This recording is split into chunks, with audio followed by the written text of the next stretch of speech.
Hello everyone, welcome to our YouTube channel. This is Vikas Kumar on my YouTube platform Agriverse Education. Friends, in today's video, we will go through the topic PMFME, which is a government sponsored scheme, and that is Pradhan Mantri Formalization of Micro Food Processing Enterprises Scheme, and it comes under the Vocal for Local, or we can say the Atmanirbhar Bharat scheme, and it was launched in the year 2020. तो आज की video में हम detail में देखेंगे कि ये scheme है क्या, इसके क्या क्या ऑब्जेक्टिव्स थे, क्या क्या इसके अंदर क्या गाइडलाइंस हैं और कौन कौन से सेक्टर्स हैं जो इसमें कवर किए जाते हैं, कौन कौन से फील्ड हैं जो इस स्कीम के अंदर कवर किए जाते हैं। सबसे पहली बात कि पीएमएफएमई की जो स्कीम है इसकी ज़रूरत क्यों पड़ी। देखिए, एक ओवरव्यू अगर हम देखें इंडिया का, तो यहाँ पर अगर हम बात करते हैं फूड प्रोसेसिंग सेक्टर की, तो फूड प्रोसेसिंग के केस में मैक्सिमम जितने भी जो फूड प्रोसेसिंग के यूनिट हैं वो 74% जो यूनिट है वो अनऑर्गेनाइज सेक्टर में आती है, और मोटा मोटी ये आपके हैं 25 लाख यूनिट।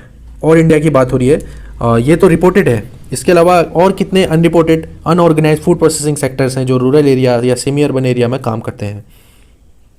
अब बात करी जाए कि जो हमने बात करी 25 लाख यूनिट्स जो कि अनऑर्गेनाइज फूड प्रोसेसिंग सेक्टर से में है, इसमें 66% यूनिट वो लोकेटेड है इन रूरल एरिया।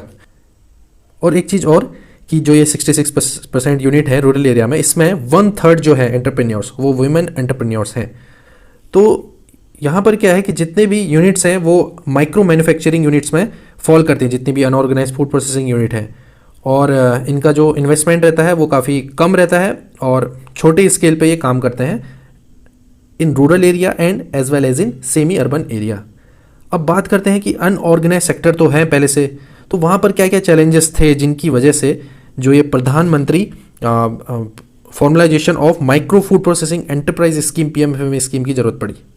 तो सबसे पहली बात, जो अनऑर्गेनाइज सेक्टर है इसमें जो प्रोडक्टिविटी है, या बात कर लें इनोवेशन के जो नए नए स्किल्स हैं, तरीके हैं, आपने देखा भी होगा कि आजकल बहुत सारी टेक्नोलॉजी डेवलप करी जाती हैं, तो टेक्नोलॉजी का डिसेमिनेशन नहीं हो पाता अच्छे से।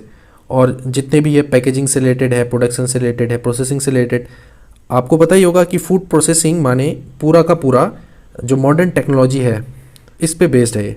छोटे स्केल पे होता है काम, अगर उसको बड़े लेवल पे अगर आपको करना है या एक एज ए अच्छे एंटरप्रेन्योर के रूप में अगर आपको काम करना है, तो उसके लिए मशीनरी और जो टेक्निकल स्किल्स हैं वो आपके पास होनी चाहिए। तो उस चीज़ की कमी है।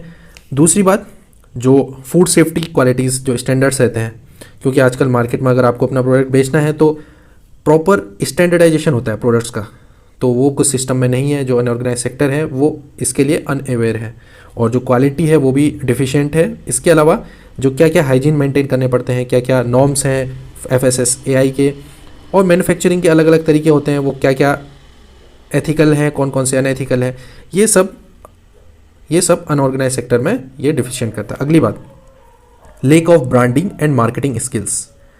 ये सबसे इंपॉर्टेंट है कि मार्केटिंग स्किल्स का जो लेक करते हैं, जो मार्केटिंग स्किल्स हैं ये कम पाई जाती है। जो अनऑर्गेनाइज सेक्टर है, जो रूरल एरिया में काम करते हैं, वो छोटे स्केल पे करते हैं।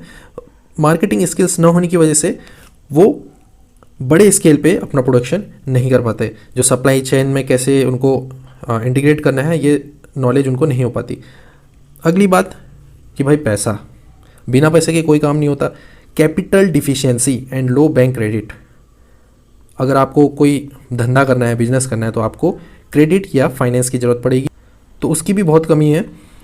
तो इन सब चीज़ों को देखते हुए प्रधानमंत्री जी ने जो भी ये अनऑर्गेनाइज सेक्टर था इसको अपलिफ्ट करने के लिए ministry of food processing and industry जो गवर्नमेंट ऑफ इंडिया के अंदर आती है, इन्होंने लॉन्च की स्कीम पीएमएफएमई 29 जून 2020 को अंडर आत्मनिर्भर भारत। तो इसका आउटले रखा गया था इनिशियली 10,000 करोड़।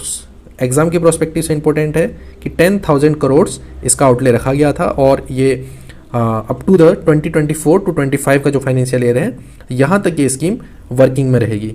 और मेन चीज़ क्या है इसमें कि जो स्कीम है ये 1 डिस्ट्रिक्ट 1 प्रोजेक्ट के अप्रोच को फॉलो करेगी। मतलब मेन फोकस इसका रहेगा कि 1 डिस्ट्रिक्ट 1 प्रोजेक्ट का जो फॉर्मूला बनाया गया है उस पर ये बेस्ड रहेगा। मेन एम्फेसिस दिया जाएगा जो कि जो डिस्ट्रिक्ट है उसके जो पर्टिकुलर्स कुछ प्रोडक्ट्स हैं, अगर वो उसके में फूड प्रोसेसिंग में एंगेज्ड है तो उसको ज़्यादा प्रेफरेंस दी जाएगी। चलिए अब आते हैं ऑब्जेक्टिव पे। क्या क्या ऑब्जेक्टिव्स थे पीएमएफएमई के। तो पहला ऑब्जेक्टिव तो ये कि जो एंटरप्रेन्योर्स है उसको क्रेडिट की फैसिलिटी प्रोवाइड करना फॉर द इंडिविजुअल्स या बोल रहे groups, FPO, self help groups, cooperatives for their existing as well as new unit of micro fruit processing. यहाँ पर मैंने एग्जिस्टिंग लिखा है ऑब्लिक न्यू। तो इनिशियली जब ये आया था तो बस ये एग्जिस्टिंग यूनिट के लिए था, बट बीच में मॉडिफिकेशन हुआ तो जितने भी एग्जिस्टिंग यूनिट हैं प्लस जो न्यू यूनिट्स हैं जो न्यू अपना एस्टेब्लिश करना चाहते हैं उनके लिए भी ये पीएमएफएमई स्कीम लागू होगी। अब इसके बाद क्या है, एक ऑब्जेक्टिव ये हो गया। दूसरा objective integration with organise supply chain by strengthening branding and marketing. Branding and marketing पे फोकस किया गया है, ये भी इसका ऑब्जेक्टिव है। अगला है support for transition of existing 2 lakh enterprises into formal frameworks. मतलब क्या कि टोटल इसका टारगेट है कि 2 लाख यूनिट को जो फॉर्मल है या ऑर्गेनाइज सेक्टर में लाना। फंडिंग पैटर्न की बात कर लेते हैं, ये इंपॉर्टेंट है, एग्जाम में पूछा जा सकता है कि स्टेट्स में क्या क्या पैटर्न है, स्टेट्स का क्या है, यूनियन टेरिटरीज का क्या है। तो बात करी जाए states and union territories with legislatures, जहाँ लेजिस्लेचर है वहाँ पर 60% जो रहेगा वो आपका गवर्नमेंट का रहेगा और 40% आपका रहेगा स्टेट का। और हिमालयन स्टेट की बात करी जाए, हिमालयन और नॉर्थ ईस्टर्न स्टेट जैसे आपका असम है, मेघालय है, मिजोरम है, त्रिपुरा है, अरुणाचल प्रदेश है, नागालैंड, मणिपुर, तो यहाँ पर जो फंडिंग पैटर्न होगा वो होगा 90:10। 90% कॉन्ट्रीब्यूशन रहेगा आपका गवर्नमेंट का और 10% कॉन्ट्रीब्यूशन आपका रहेगा स्टेट का। चलिए अगले में आते हैं यूनियन टेरिटरीज विदाउट लेजिस्लेचर्स, जहाँ लेजिस्लेचर नहीं है वहाँ पर 100% फंडिंग करी जाएगी गवर्नमेंट के द्वारा। चलिए अगली स्लाइड पे आते हैं। हमने पहले बात करी थी 1 डिस्ट्रिक्ट 1 प्रोजेक्ट के बारे में। तो 1 डिस्ट्रिक्ट 1 प्रोजेक्ट में क्या है कि यहाँ पर जो एग्जिस्टिंग या बोल रहे न्यू इंडिविजुअल माइक्रो यूनिट्स हैं, अगर वो एंगेज हैं या होना चाह रहे हैं जो कि प्रोडक्ट्स हैं ओडीओपी के अंदर, तो उनको ज़्यादा प्रेफरेंस दी जाएगी। The scheme would also help micro small and medium enterprises MSME to produce and promote products that are unique in particular districts. District में अगर कोई आइडेंटिफाइड यूनिक प्रोडक्ट है, जैसे मान लीजिए कहीं चाय की खेती ज़्यादा होती है, अगर वो चाय की प्रोसेसिंग वहाँ उसका यूनिट है या वो नया करना चाह रहा है तो उसको ज़्यादा प्रेफरेंस दी जाएगी। अगला है support two groups processing other products in such districts would only be for the already processing these products and with adequate technical, financial and entrepreneurship strength। तो यहाँ पर ये पॉइंट भी लिखा गया है, कुछ ऐसे कस्टमर्स भी होंगे या कुछ ऐसे बेनिफिशियरी भी होंगे जो कुछ अदर प्रोडक्ट्स में भी इन्वॉल्व होंगे अदर देन द ओडीओपी। तो ओपी के अलावा भी अगर कोई प्रोडक्ट में इंगेज है तब उस कंडीशन में क्या होना चाहिए कि जो फार्मर है या एंटरप्रेन्योर है वो उसकी एक एग्जिस्टिंग यूनिट होनी चाहिए, तभी उसको प्रेफरेंस दी जाएगी। अब बात कर लेते हैं मेन फीचर्स की। पीएमएफएमई के मेन फीचर्स क्या क्या है, ये इंपॉर्टेंट है, ये वाली स्लाइड इसको आप जरूर याद रखिएगा।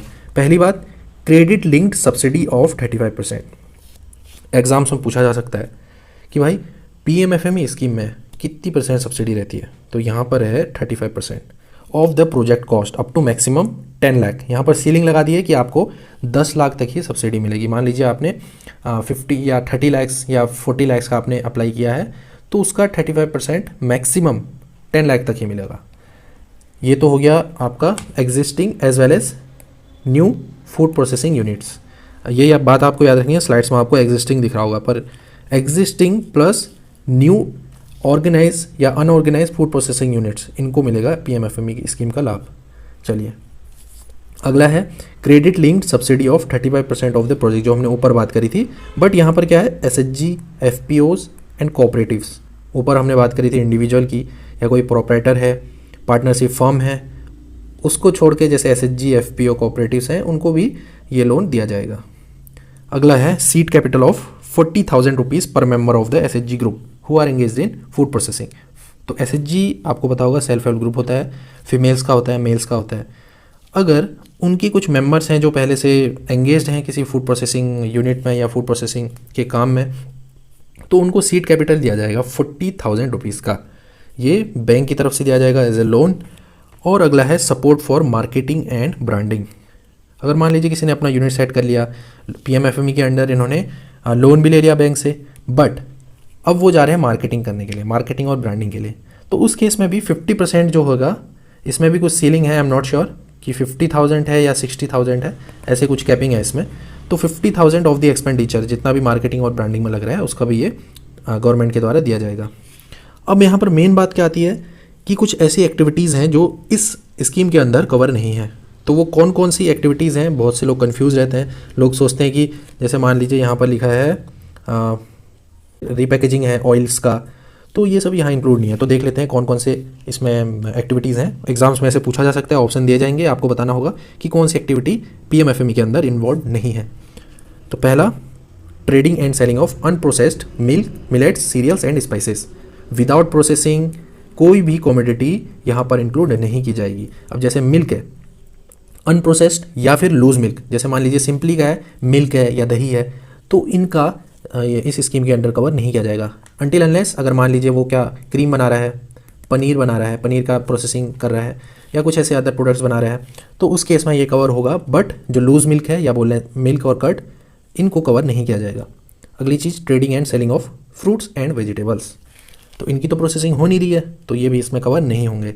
अगली बात आ गई माइनर फॉरेस्ट प्रोडक्ट्स, हनी के सेलिंग में ये कवर नहीं होगा। Repackaging of oils, trading and selling of ground nut, areca nut. But यहाँ पर कुछ एक्सेप्शंस है। मान लीजिए कोई एक्सपोर्ट में एंगेज्ड है, तो उस केस में यहाँ पर स्टेट गवर्नमेंट को प्रायर अप्रूवल लेना पड़ेगा ministry of food processing and industry से। इसके अलावा पोल्ट्री है, पिगरी है, गोट्री है, ये इसमें इंक्लूड नहीं होंगे। Selling of fish, repacking of manufacturing products, canteen, grocery, hotel, tiffin services, restaurants, और ये चीज़ें यहाँ इंक्लूड नहीं होंगी पीएमएफएमई स्कीम के अंदर। चलिए अब मेन मुद्दे पे आते हैं कि पीएमएफएमई में फंडिंग का क्या है, मतलब कौन कौन से क्राइटेरिया है, कौन कौन से लोग इसमें एलिजिबल हैं। इसके 3 कंपोनेंट हैं। पीएमएफएमई के 3 कंपोनेंट हैं। पहला कंपोनेंट है आपका इंडिविजुअल कैटेगरी आप बोल रहे हैं पार्टनरशिप। अगला है आपका ग्रुप कैटेगरी। थर्ड है आपका सीड कैपिटल। 3 ये हो गए, और एक है आपका जो मार्केटिंग में या बोल रहे हैं कैपेसिटी बिल्डिंग या रिसर्च, इसमें भी पीएमएफएमई का इन्वॉल्वमेंट है। तो वो हम बाद में बात कर लेंगे, पहले अभी ये मेन बात कर लेते हैं कि कौन कौन से जो कंपोनेंट्स हैं, कौन कौन से हैं जिसमें ये पीएमएफएमई का लोन दिया जाता है। पहला है इंडिविजुअल या पार्टनरशिप कैटेगरी। तो इस केस में क्या है कि मान लीजिए कोई इंडिविजुअल एंटरप्रेन्योर्स है, उसका एग्जिस्टिंग कोई प्रोसेसिंग यूनिट है या कोई नई एस्टेब्लिश करने चाह रहा है, या कोई पार्टनरशिप फर्म है जिसमें किसी का प्रोप्राइटरशिप है या कोई पार्टनरशिप में है, तो उनको कवर यहाँ पर किया जाएगा। इसमें क्या क्राइटेरिया है, ग्रेटर देन 18 ईयर, 18 साल से ऊपर होना चाहिए, मिनिमम 8th पास होना चाहिए। इसके अलावा मार्जिन मनी, जब वो लोन लेने जाएगा बैंक में तो मार्जिन मनी होनी चाहिए उसके पास minimum 10% of the project cost. अब आते हैं जो ग्रुप की कैटेगरी है। ग्रुप की कैटेगरी में जैसे किसको एम्फेसिस दिया जाएगा, जो कि एंगेज होगा ओडीओपी में, 1 डिस्ट्रिक्ट 1 प्रोजेक्ट में एटलीस्ट 3 साल से अगर वो उसमें एंगेज है तो उसको इसमें कवर किया जाएगा। और इसमें जैसे एफपीओज हैं, फार्मर प्रोड्यूसर ऑर्गेनाइजेशन है, आपका एसएचजी ग्रुप है, कोऑपरेटिव सोसाइटीज़ हैं, तो ये सब इसमें कवर किए जाएंगे। इसमें भी मिनिमम 10% मार्जिन उनके इंटरनल जो बैलेंस है उसमें रहना चाहिए। जब वो लोन अप्लाई करेंगे तो उनके पास 10% मार्जिन होना चाहिए। थर्ड है सीड कैपिटल।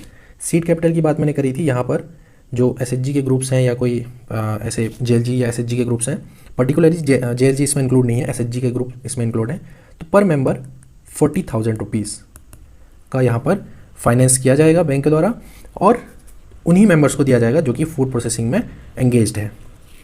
अब यहाँ पर कुछ इंपॉर्टेंट मैं बातें बता देता हूँ पीएमएफएमई के बारे में, कि नेशनल लेवल पे जो गवर्नमेंट है या मिनिस्ट्री है वो एक नोडल बैंक को सिलेक्ट करेगी। नोडल बैंक होगा नेशनल लेवल पे, जो कि ये सारे जितना भी ये पीएमएफएमई का कितना लोन अप्लाई हुआ है, कितना सैंक्शन हुआ है, कितना सब्सिडी रिलीज़ करना है, कहाँ प्रोसेसिंग में अटका है फाइल, तो ये सब सुपरविज़न करेगा। तो प्रेजेंटली अभी शायद I am not sure central bank of India में भी इसमें नोडल बैंक है। इसको मैं श्योर नहीं बोल सकता, मैं कमेंट बॉक्स में इसको बता दूंगा। अगर मुझे कुछ ऑथेंटिक सोर्स से अगर कुछ मिलेगा तो मैं बता दूंगा। अगर आपको पता है तो आप कमेंट कर सकते हैं। तो ये सब्सिडियरी एक्टिविटी या सुपरविज़न जो रहता है central bank of India, nodal bank इसमें है। अब बात करते हैं कि इस पे पीएमएफएमई का जो अवेलमेंट है, कोई कस्टमर, कोई बेनिफिशियरी उसको कैसे लेगा। मान लीजिए कोई यूनिट इंटरेस्टेड है लोन लेने में या फाइनेंस लेने में, तो सबसे पहले वो जाएगा DRP के पास, तो DRP असिस्ट करेगा, असिस्टेंस फ्रॉम DRPs। DRPs माने district resource persons, district resource persons, इनको शॉर्ट में DRPs बोला जाता है। तो ये क्या करेंगे, एप्लीकेशन भेजेंगे स्टेट नोडल एजेंसी को। एक मिनट, सेंडिंग एप्लीकेशन। तो जब ये डिस्ट्रिक्ट लेवल कमेटी या स्टेट नोडल एजेंसी और डिस्ट्रिक्ट लेवल कमेटी यहाँ पर ये जाएगी, तो ये क्या करेंगे, अप्रूवल करेंगे। फिर उसके बाद जो ये प्रपोज़ल है ये रिकमेंड कर देंगे बैंक को। ये देखिए, ये सारा काम पोर्टल में होता है, PMFME का पोर्टल है, वहाँ पर ये सारी चीज़ें जो आपकी बैलेंस शीट है, क्या क्या आपका एक्सपेक्टेड टर्नओवर है, क्या आपका कॉस्ट है, एक्सपेंडिचर, क्या वर्किंग कैपिटल, टर्म लोन, वो सारी चीज़ें पोर्टल में अप्लाई होती हैं। तो ये बैंक को रिकमेंड करेंगे। अब बैंक चाहे तो प्रपोजल को या तो सैंक्शन कर सकता है एज पर दी गाइडलाइंस या रिजेक्ट कर सकता है। तो ये वर्क फ्लो है कि कैसे जो बेनिफिशियरी है वो अपने लोन को अप्लाई करता है। अब मैंने एक बात और करी थी कैपेसिटी बिल्डिंग की, capacity building and marketing, sorry research, capacity building and research. पहले तो हमने बात करी इंडिविजुअल कैटेगरी की, ग्रुप कैटेगरी, सीड कैपिटल, और फोर्थ कंपोनेंट हमने बोला कैपेसिटी बिल्डिंग एंड रिसर्च। तो नेशनल लेवल पे 2 इंस्टीट्यूट हैं, ये आपको याद रखना है, एग्जाम में डायरेक्टली पूछा जा सकता है। नेशनल लेवल पे एक है आपका NIFTEM एंड IIFPT।